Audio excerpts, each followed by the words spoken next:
চাঁদের আলোয় তোমার অপেক্ষা। একদিন তৃষা শুনল রাহুলের সঙ্গে বিদেশে এক মেয়ের বন্ধুত্ব হয়েছে। গুজব হলেও তৃষার মনে সন্দেহ ঢুকে গেল। সে রাহুলকে ফোন করল। রাহুল বলল, তুমি কি আমায় বিশ্বাস করো না? তৃষা চুপ করে গেল। ফোন কেটে দেওয়ার পর দুজনেই আঘাত পেল। যোগাযোগ আরও কমতে লাগলো। কয়েক মাস পরে রাহুল তৃষার ঠিকানায় একটি চিঠি পাঠালো। তাতে লেখা ছিল, তৃষা, তুমি হয়তো ভাবছো আমি বদলে গেছি, কিন্তু সত্যি বলছি, তোমার ছাড়া আমি শূন্য।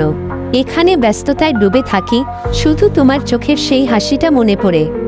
তুমি যদি বিশ্বাস হারাও, তবে আমি বেঁচে থাকতে পারবো না। চিঠি পড়ে তৃষার চোখ ভিজে উঠল। সে বুঝল তার অভিমানী তাদের দূরত্ব বাড়াচ্ছিল। এই সময় তৃষার জীবনে আরেকজন এলো, অনেক। কলেজের নতুন বন্ধু। অনেক সবসময় তৃষার পাশে দাঁড়াত।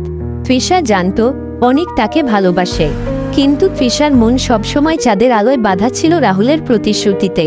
অনেক একদিন সরাসরি বলল, তৃষা, তুমি যদি কখনো ক্লান্ত হয়ে পড়ো অপেক্ষায়, আমি তোমার পাশে থাকব। তৃষা চুপ করে রইল। তার চোখে তখন শুধু রাহুলের ছবি ভেসে উঠছিল। বহু বছর পরে এক রাতে হঠাৎ ফোনের স্ক্রিনে ভেসে উঠল, রাহুল কলিং। তৃষার বুক কেঁপে উঠল। ফোন ধরতেই রাহুল বলল, তৃষা, আমি ফিরছি। এবার চাঁদের আলোয় সত্যি তোমার সামনে দাঁড়াবো। তৃষার চোখ ভিজে গেল। সে শুধু বলল, আমি তো এখনো অপেক্ষা করছি, রাহুল।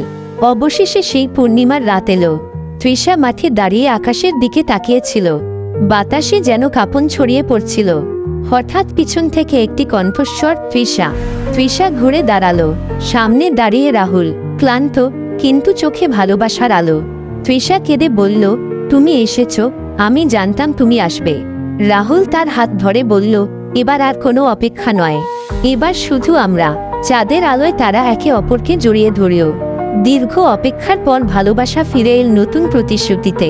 তৃষা প্রমাণ করল সত্যিকারের ভালোবাসা অপেক্ষা করতে জানে। আর রাহুল প্রমাণ করল প্রতিশ্রুতি ভাঙার জন্য নয়, পূরণের জন্য।